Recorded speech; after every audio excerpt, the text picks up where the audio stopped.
The secret operation at the Mali border shocked the entire world. This special operation that Ibrahim Traoré planned for 3 months exposed the dirty business of child traffickers. The number of children rescued in midnight raids was incredible. So how was this operation planned, and how did no one notice? Look what he did next. On a hot June evening, Ibrahim Traoré was examining disturbing reports from the Gurma region on the Mali border. Information from border security units was alarming: suspicious vehicle movements at night, unidentifiable sounds, and most importantly, the mysterious disappearance of children from families living in the region. Mr. President, 5 more children have gone missing in the last 3 weeks, said Border Security Commander Colonel Sankara, placing files on his desk. All aged 8 to 14 families have reported to police.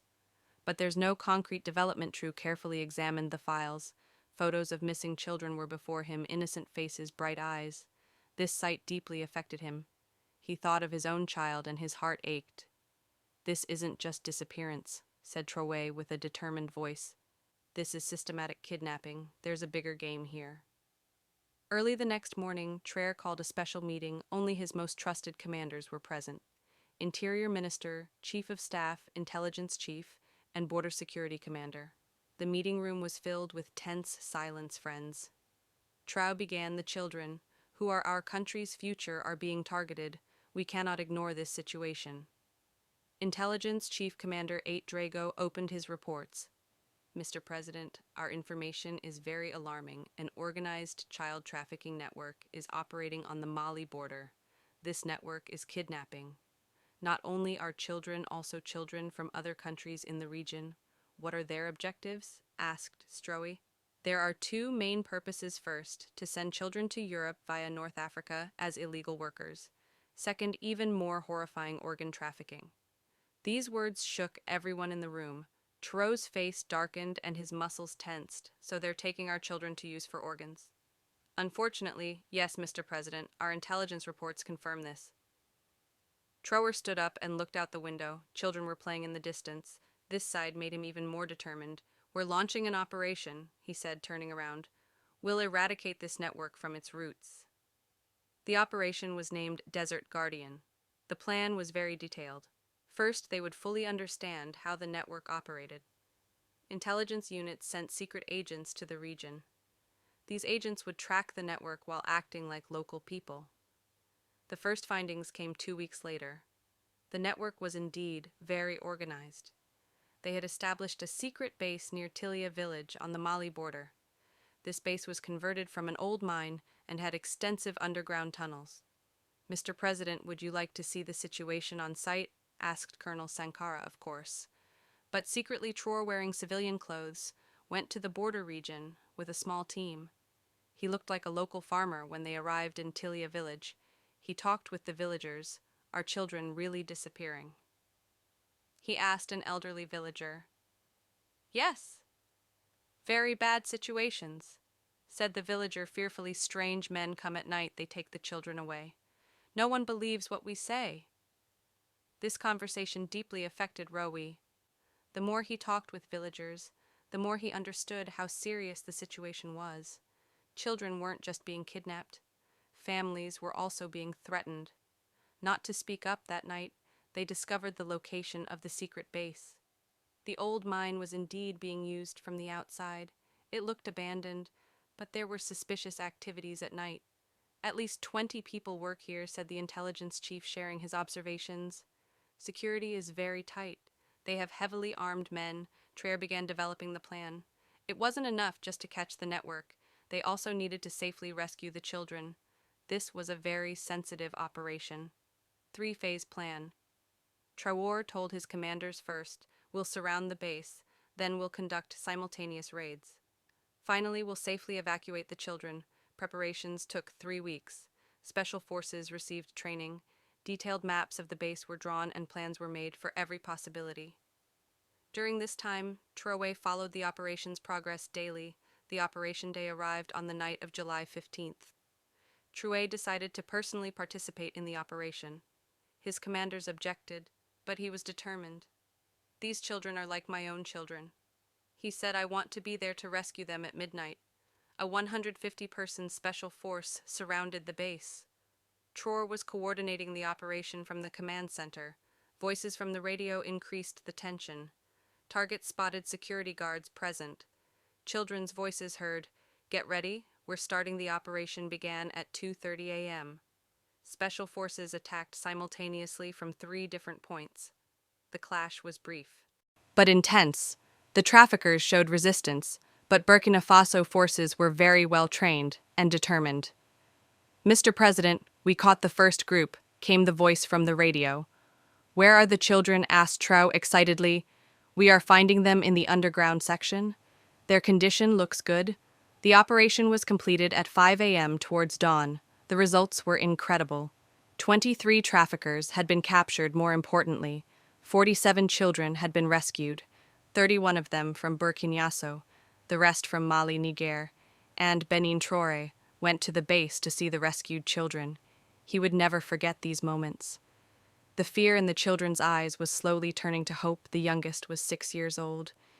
"You are safe now," said Traoré, talking with the children. "We'll take you to your families." One of the children, 12-year-old Fatima, approached Traoré. "Are you the man who rescued us?" she asked. "Yes, little lady," said Traoré, smiling. "No one can harm you anymore." As the operation's details emerged, the size of the network became clear. This group had kidnapped at least 200 children in the last 2 years. Documents found at the base also contain names of buyers in Europe. World media followed the operation with great interest. International press praised Traoré's determination and success. The United Nations Children's Protection Organization described the operation as an exemplary success. Ibrahim Traoré's leadership is setting an example for the entire world on children's rights, said the UN representative in his statement after the operation, organized a reunion ceremony for children with their families. This ceremony was one of the most emotional moments in Burkina Faso's history. Families couldn't hold back their tears as they reunited with their children. "This operation is not over," said Traoré. In his speech at the ceremony, "We will continue to protect our children. No child trafficker can find shelter on this land." The operation's impact wasn't limited to Burkina Faso. Thanks to information in the captured documents, similar operations were conducted in Mali, Niger, and Benin. Child trafficking networks were dismantled in a total of 15 countries. The European Union provided special support to Burkina Faso for child protection following the operation. This support was used for strengthening border security and establishing child protection centers. Traoré also strengthened child protection laws. After the operation, penalties for child trafficking crimes were increased, and special child protection units were established. "Our children are our future," said Traoré, "while signing the new laws protecting them is our most sacred duty." The success of Operation Desert Guardian strengthened Traoré's leadership. The people saw their leader's determination to protect children. Burkina Faso's prestige in the international arena also increased. Special rehabilitation programs were organized for the rescued children. Psychologists and social service specialists helped children overcome their traumas. Educational opportunities were provided and future plans were made. 6 months later, Traoré visited the rescued children again. The change was incredible.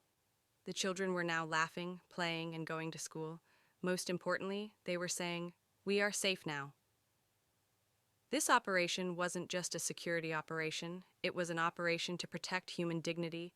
Traoré's leadership inspired all of Africa on protecting children. "Every child deserves protection," said Traoré on the first anniversary of the operation.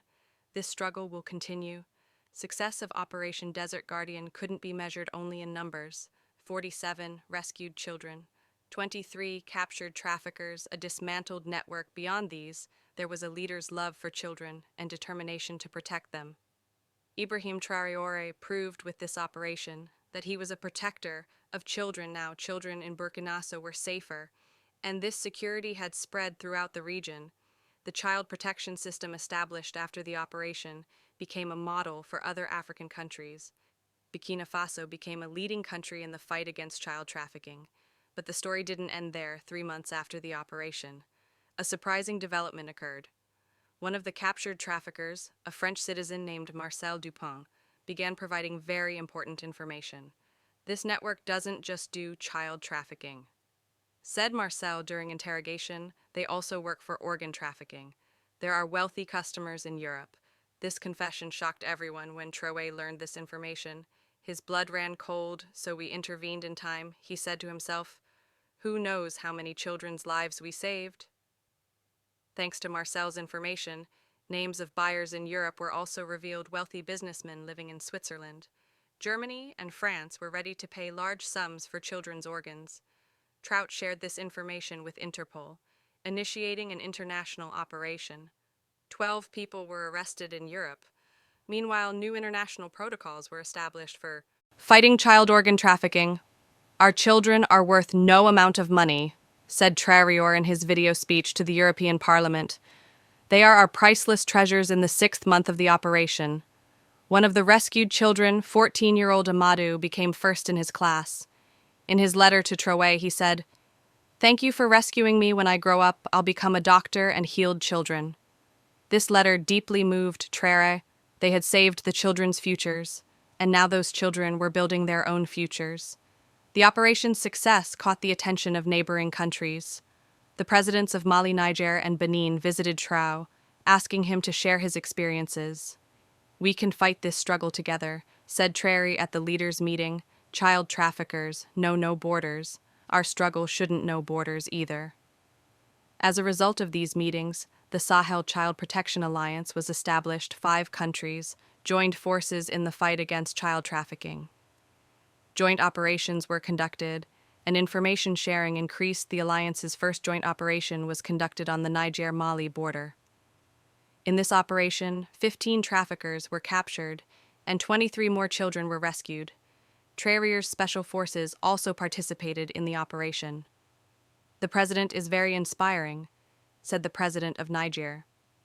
After the operation, his determination motivates all of us. A year later, Traoré established a special school for the rescued children called Hope School.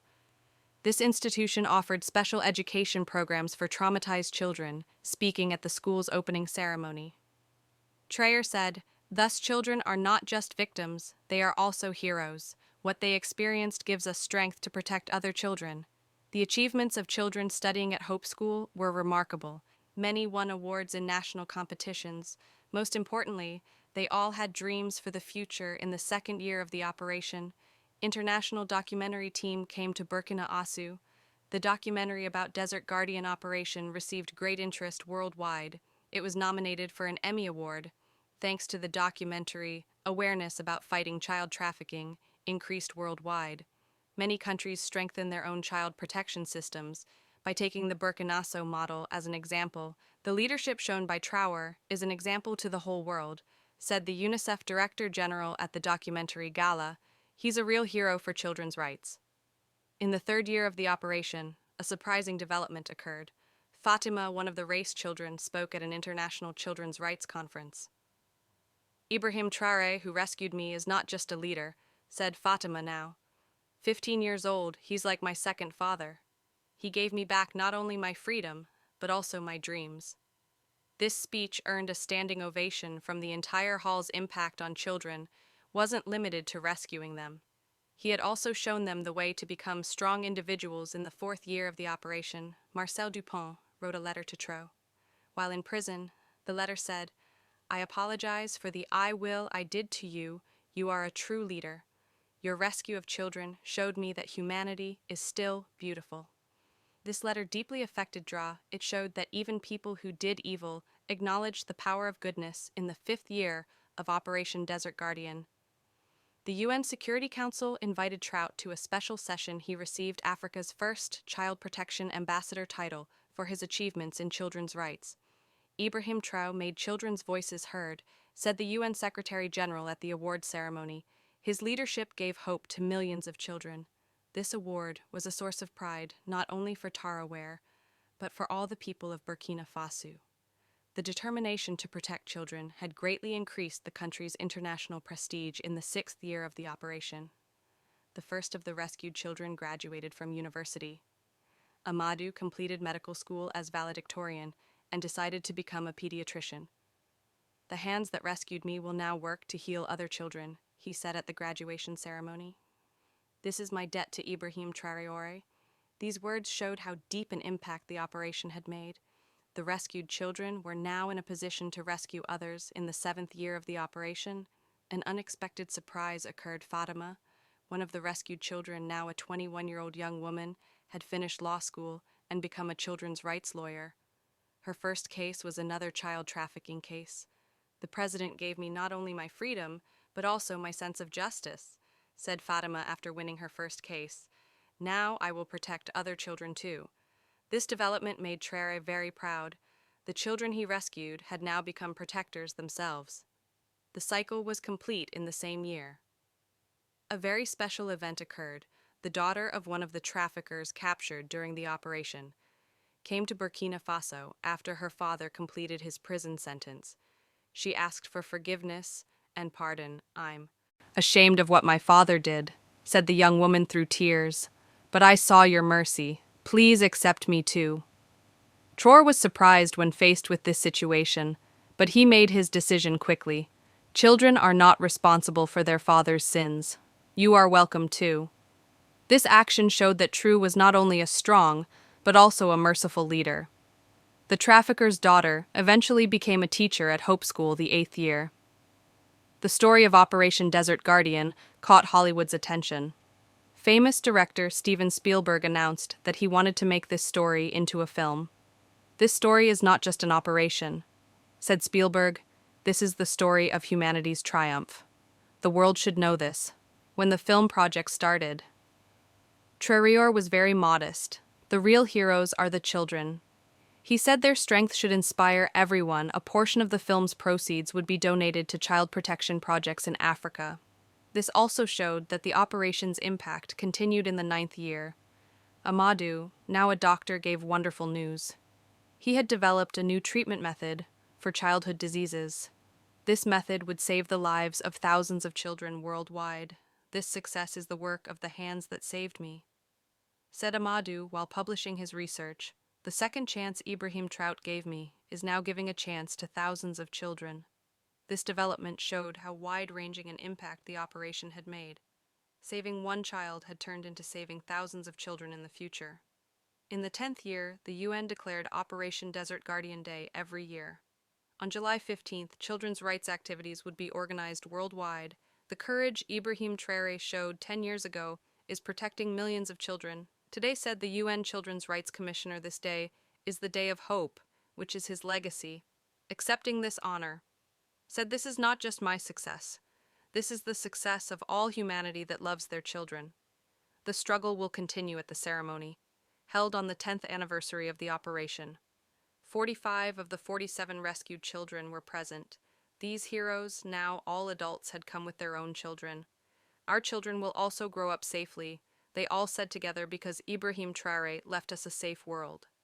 Thus, words summarize the real success of the operation. Not only the children of that time, but future generations were also protected. Ibrahim Traoré's legacy would last forever.